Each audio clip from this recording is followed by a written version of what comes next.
back. We're back.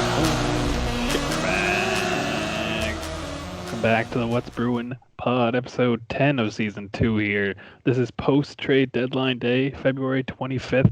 We're recording just before the start of the games, so let's get right into it. My co-host Dave is here as always, and what's going on, Dave? Hello, everybody. Thanks for joining us today for episode 10.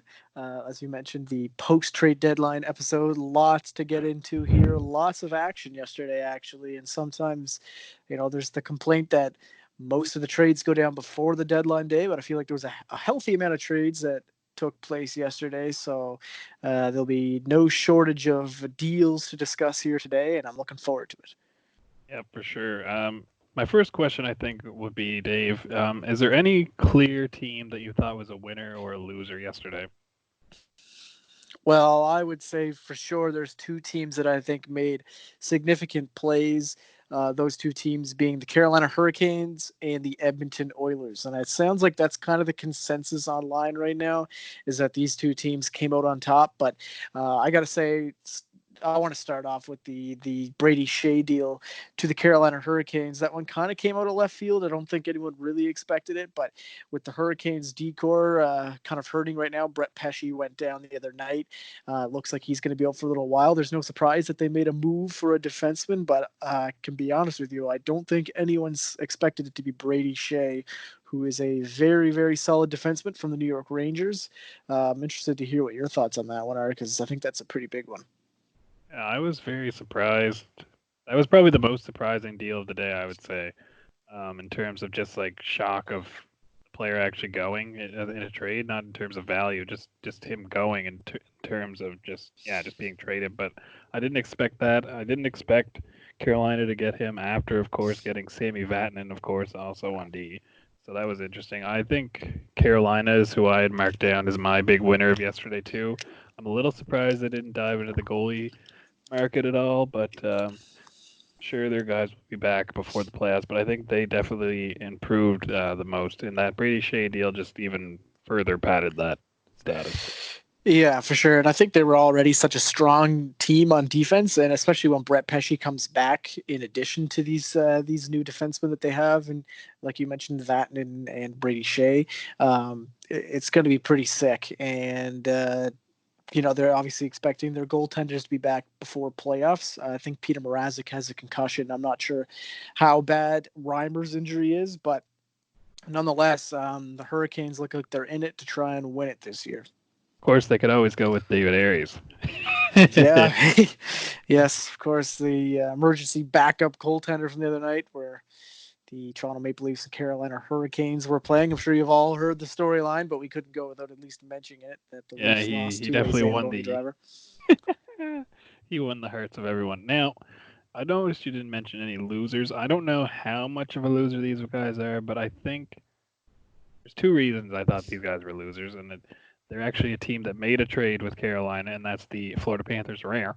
I think they could have did a lot more on trade deadline day, just considering like they're right there for the playoffs. I think they could have added a few pieces. I think a defenseman would have been a huge piece, and I'm surprised they didn't get a defenseman back in their Vinny Trocheck trade. They got, I don't know. I just feel like they could have got a lot more for him.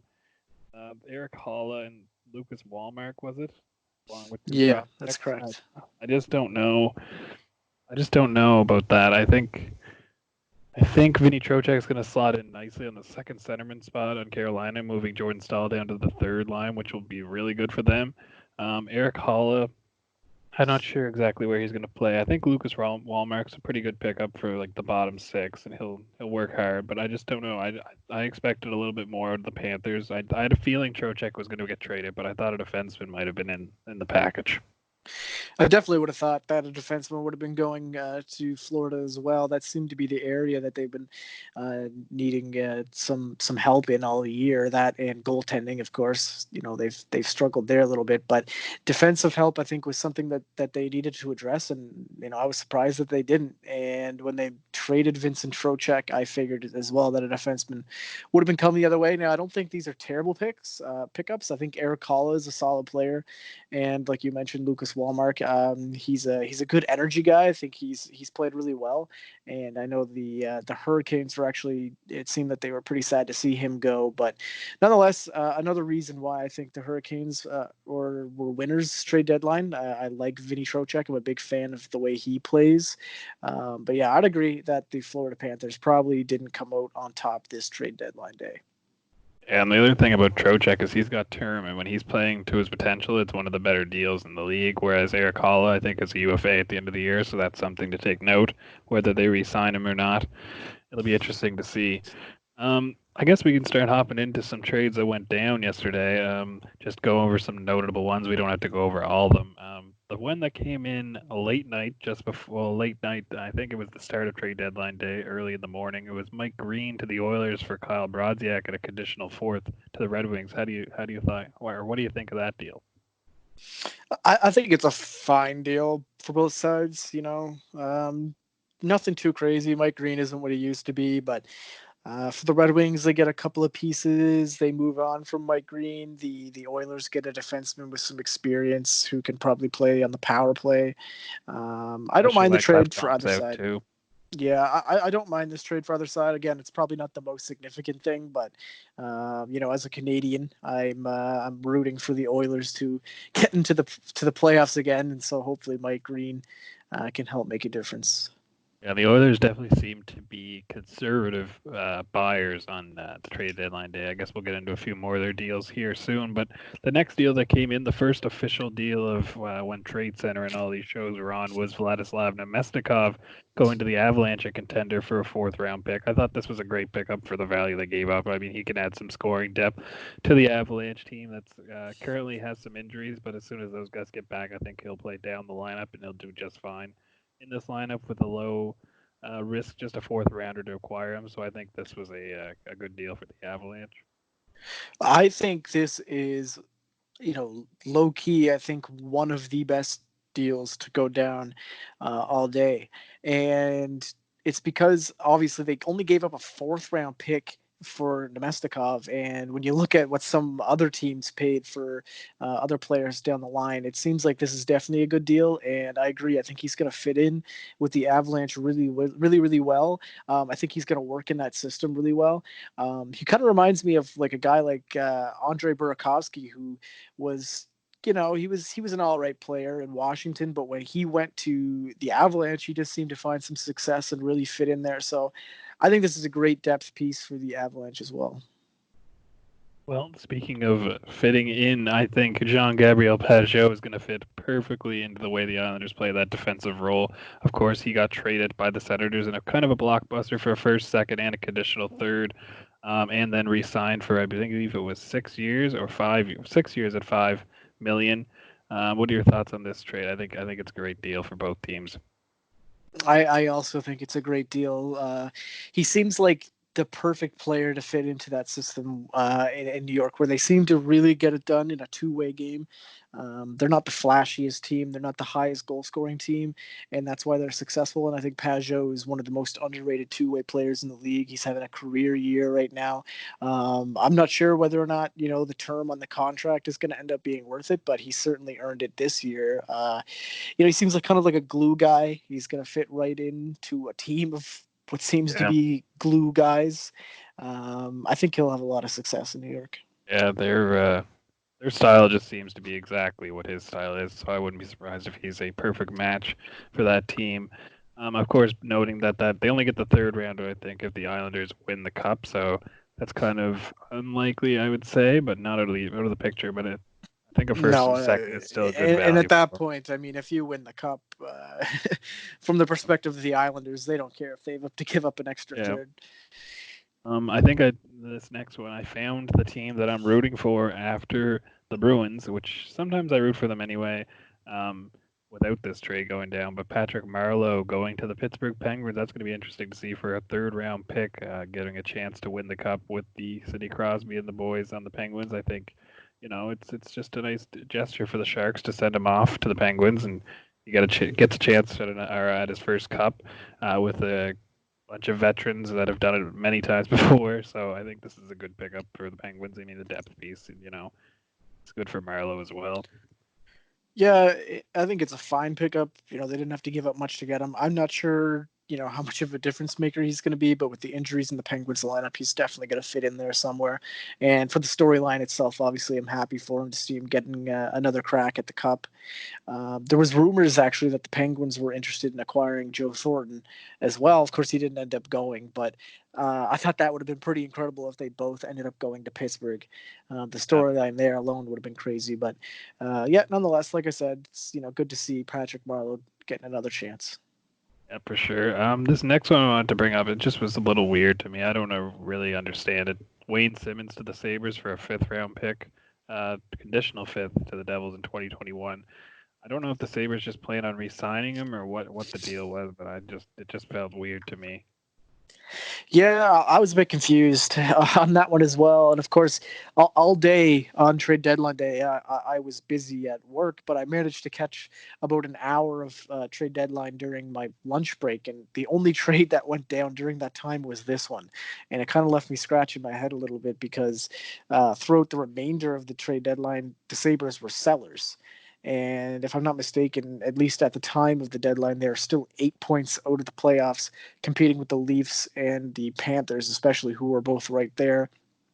I agree, it's weird. I mean, unless they plan on re-signing him, which is a possibility, it doesn't seem to make much sense, especially because they sold off guys like Connor Sheary and Evan Rodriguez. So it doesn't seem like they're making a push, but I guess we'll see what happens. Yeah, we'll leave the Bruins picks till the very end here, trades, I mean to say. The next one here, a pretty big one for the Edmonton Oilers, picking up Andreas Athanasiou and Ryan Kuffner for forward Sam Gagne and 2 second-round picks. I really like this pickup for the Oilers. Andre Athanasiou brings a lot of speed on that forward position, and hopefully he can, match some of that McDavid. And he brings some scoring depth. I think he was scored 30 goals a few years ago. So I think it'll be interesting to see. I think he's slotted in on that first line tonight with McDavid, so it'll be interesting to see if they can find some chemistry. The 2 seconds, I understand, they were able to dump Sam Gagne's contract to Detroit, so that's kind of good for the Oilers. So I really like this move for the Oilers. It shows that they're wanting to make a push and they're trying to make some significant moves for the playoffs. Yeah, I like it too, and I think, like you said, the speed thing is huge. I'm excited to see him playing with McDavid. He struggled a little bit in Detroit this year, but to be fair, everyone in Detroit kind of sucks right now.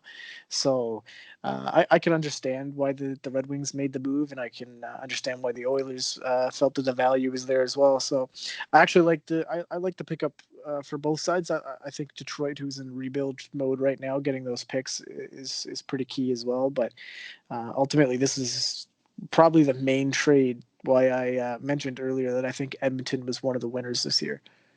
Yeah, they also picked up Tyler Ennis for a fifth-round pick from the Senators. I think he's also slotted in on the first line right now.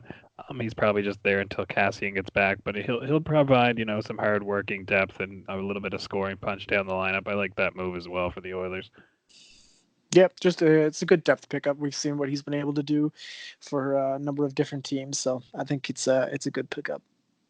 The next one here, of course, as you sort of previously mentioned, the Penguins brought back Connor Sheary and Evan Rodrigue from the Buffalo Sabres for Dominic Cahoon. It makes sense from both sides. The Sabres were able to dump a little bit of cap. Connor Sheary, the Penguins are very familiar with him, winning. I don't know if it was 1 or 2 cups with him, but he played a significant role in the playoffs for them before, so they have some familiarity there in the room. And of course, Evan Rodrigue, who could bring some depth into the forward position in which they've been quite injured all year, and it never hurts to have a little bit more depth heading into the playoffs, as it seems that they will definitely be making it this year. Yeah, I like it. I think Sherry will slot right back in there. He's obviously, a familiar face in Pittsburgh. So this was one of the guys that I think a lot of teams were looking at as, potential cheaper option for a depth pick, a guy that has proven in the past that he can put up numbers.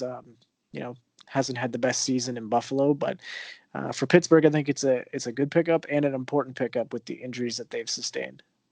Yep. Um, Next year, of course, we already mentioned Sammy Vatanen going to the Hurricanes for Kuokkanen, Clayson, and a conditional fourth-round pick. Nice pickup, I guess, for Carolina, as they have, as you mentioned, those defensive injuries, giving up a couple prospects. not too bad for. I think the Devils. It was a good move for the Devils as well to offload his contract. I think is he UFA? I'm not sure. I'm not sure either. I would assume that that's probably the Makes sense. case. Yeah. So makes sense for both. Get something for him and then add some depth to the defense for Carolina. Um, Next up, we had a pretty big one. I thought this was pretty significant, and it bolstered the Golden Knights here. Robin Leonard to the Knights for Malcolm Subban, Demon, and a second-round pick, which is actually Pittsburgh's pick in 2020. I think this really just adds to the depth that the Golden Knights have in nets. Now they have Fleury, Leonard. Both can be go-to goaltenders going into the playoffs, and I think they had a great chance to come out of the West now that they have that solid line, and they have a great team as well. Yeah, this one's huge. I think one of the biggest reasons the Knights have struggled a little bit this year is, obviously Subban not incredible, and Fleury hasn't had the best year either. So, picking up Leonard, who really now gives them two starting goaltender options, is really big. And we've seen it with Fleury a couple of years ago in Pittsburgh when he struggled a bit in the playoffs, and they were able to switch it up with Matt Murray, and they ended up winning the cup. It's good to have that flexibility. We kind of see that situation again here with Vegas. And like you said, they have a good team top to bottom. So they haven't been performing perhaps as they expected throughout the season so far. I'm pretty sure, they're a lock probably for the playoffs. But at the end of the day, I think this was a smart pickup. The only thing is, it's going to be interesting. I think Leonard is definitely due for a contract. He took a 1-year deal this year. I think, again, he's proven that he's a starting goaltender. So I don't know what's going to happen from there. I can't imagine that the Golden Knights are going to be able to afford two starting goaltenders like that, but we'll see. Yeah, it'll be interesting to see. Anyway, either way, he'll probably play his way into a contract somewhere next year for hopefully multiple years for him. This one was a little bit confusing, but I mean, it still adds to the Lightning depth. Of course, Barkley, Boudreau, and a third going to Tampa for a first-round pick, and Anthony Greco to the Sharks. What are your thoughts on Tampa adding yet another piece?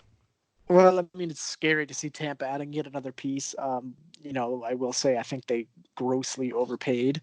It was cutting it pretty close. I think it was one of the last deals of the day, and it seems like they just kind of wanted to go all in this year, kind of say, screw it. If we win the cup, then no one's going to be thinking about this deal anyway, especially if, Goodrow ends up slotting in there and scoring a big goal for them or something. I definitely don't think he was worth what they gave up. But, at the end of the day, they're a team that is looking to kind of rebound from what happened last year in the playoffs, and they're certainly poised to go on a deep cup run, and this only helps that. Yeah, they must have really liked him, but I don't know how true this was, but I read it somewhere today that the Sharks were in our one of the best penalty kill teams, if not the best penalty kill team in the league, and Barkley Goodrow is a huge part of that. So I mean, picking up Barkley Goodrow along with Blake Coleman, they'll both be able to kill penalties quite well for Tampa. So that's a huge impact for their special teams. Just something to note going into the playoffs. Um, any other trades you wanted to bring up here? Of course, Eric Gustafson went to the Flames for a third-round pick to the Blackhawks, so that's a pretty good. He brings a little bit of offense and a little bit of depth to the back end for the Flames to hopefully allow Giordano to come in a little bit and get a little bit more rest as the season goes on here and it comes closer to playoff time.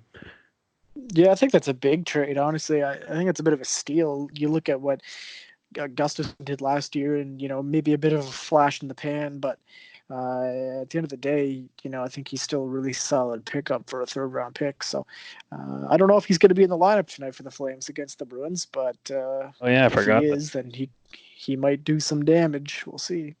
We're recording this just before the Bruins game here, folks. So bear with us.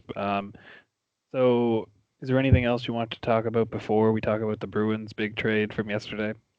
No, it seemed like there was a lot of other deals, but they all seemed to be third or fourth line or even minor league deals. So I think we can move on to the Bruins trades. Yep. So the Bruins' big trade yesterday, of course, bringing in the brother of Brett Ritchie, Nick Ritchie, from the Ducks for Anton Heinen. We thought he might be traded. We hoped he wouldn't be traded, but he ended up being traded. They brought in a bigger guy, similar points this season. Plays a little bit of a different role than Heinen. Probably will slot in a similar spot in the lineup, but He's a lot bigger. He plays a lot harder. I think he takes a lot more penalties. He drives the net a little bit harder, whereas Heinen, I think, is a little bit more responsibly defensively, and he had a little bit more offensive potential. But it just seemed like Heinen would be like that guy that he'd get all the chances and he just couldn't bury. So interesting to see. Give up on him, but I mean they did clear some cap space with it, which I like, and hopefully Nick Ritchie can slot into the lineup and play well for the Bruins. What are your thoughts on this trade? Well, I've got a lot of thoughts on this trade. I don't know. At first, I was pretty upset about it, and I'm still not thrilled. That's for sure. It seemed that a lot of people were calling for Heinen to get moved for some time now, and eventually he was. I think he was Heinen. I think he was a great defensive forward. He seemed to have really good chemistry with Charlie Coyle out there, and of course, there's no denying his offensive statistics were dropping every single year. He had a great rookie season, and then from there, he just declined a little bit. He had the potential, but he just couldn't quite reach it, I guess. And I don't know. I was kind of disappointed. I liked Heinen's game. Uh, but the more I think about it, the more I see the benefits in having a guy like Ritchie, and I'm not entirely sold on him yet. I need to see him play. I would assume he's a bit of a slower guy. I haven't watched a whole lot of Ducks games myself, but he's almost 240 pounds. I think he's about 232 or something like that. Like you mentioned, he brings a heavier game, which is something the Bruins have been missing, especially since Kevin Miller was injured last year. Chris Wagner seems, to kind of be the only guy that's bringing that this year. I don't know. I mean, the scoring touch, it's kind of there. The stat lines are pretty similar. I know Richie's point per game average is certainly higher than Heinen's. It's it's weird. The jury's still out on this one for me. I Yeah, wasn't calling for Heinen to be traded the way that other people were, and like you mentioned, it clears cap space, which is super important. I really hope they can sign Krug. If they end up signing Krug this offseason, then I think at the end of the day, this will be a good trade. Um, Hopefully, RFA's Richie can due bring it. to RFA's due to make some more money this summer as well. And just a note here, I saw on Twitter from earlier from a Boston reporter, Danton Heinen. He was of course valuable on the defensive end with 1.87 expected goals against per 60 minutes when he was on the ice. But of course, the emergence of Anders Bjork as a very solid defensive contributor with a 1.74 goals against per 60, it may have made him more expendable at this trade deadline. So it'll be interesting to see this shake up and see you said how he's able to slot in as he's right now. He's slotted in on that third line with Coyle and Bjork for tonight. Yeah, and I just want to throw this out there. That whole defensive side of things, you got to imagine that Charlie Coyle's playing a huge role in that. I've really, really liked Charlie Coyle's game this year on both ends of the ice. It seems that no matter who he's playing with, he's found success. So hopefully that continues with Brett Ritchie. I'm really hoping the line mate switch up doesn't kind of ruin his mojo. Yeah, and as of course we mentioned in the last podcast, the other move that they made with the Ducks. So it'll be interesting to see once Andre Kasha gets in the lineup for the Bruins. He's not slotted in for tonight, but he should be in later this week or next week. So hopefully he can bring some scoring punch as well. Is that all you had to say about the Bruins trades? But we kind of said what we had to say about the Kasha deal last time. I'm sure there's going to be more to be said about, especially the Ritchie trade, once we see what he can bring to the table. But for now, I'm pretty satisfied with leaving it there. Other than the fact that I'm really, really excited to see what these guys bring. I think after these trades, they are certainly a better team than they were before. They are a more full team, and this is nothing against Carson Kuhlman, but I would assume he's going to be the odd man out, and I definitely like Kasha on that right wing in the second line more than I like Kuhlman there. So, looking forward to what's to come for the final quarter of this season. Yeah, for sure. Just one more note I wanted to read here. Um, it's done as you mentioned earlier. It was Jumbo Joe. This is a quote from him. As you get older, you realize you only have so many shots at this thing, and it would have been nice to get a chance. I wanted a shot. I've been hunting this thing down for 22 years. So it seems like he definitely wanted to go to a contender. It just seems like no one was biting on him. That he was wanted to waive his no move for. So it's kind of sad to see, but hopefully he comes back next year and maybe he'll get a chance at next year's deadline or next year with the team. It'll be interesting to see. Yeah, I know he's displayed some interest in maybe making another return. I mean, he's on pace for 30 or so points this year, which is totally fine for his age and his role at this point. I would have liked to have seen him moved. At the same time, it's got to be a right fit for a guy who's 42. He's got a family, he's got kids. I'm sure they're all living in San Jose, so it's a difficult scenario. But I think we're all rooting for Jumbo Joe. Yeah, and two final notes here on the Bruins. They have noted down here.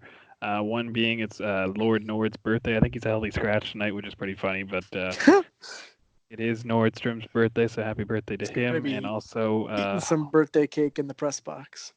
Black is being honored for 500 career games the night before the game, so the game might be a little delayed actually, so we might be all right in terms of time. But yeah, I just want to say congratulations to him. He's been pretty good for Boston since coming here. UFA after this year, so it'll be interesting to see what they do moving forward. So I just wanted to say those final two things on the Bruins, and we'll be back again to discuss some of the Bruins probably after a couple games they've had with their new guys, just to discuss how they're looking and how they look going into the playoffs.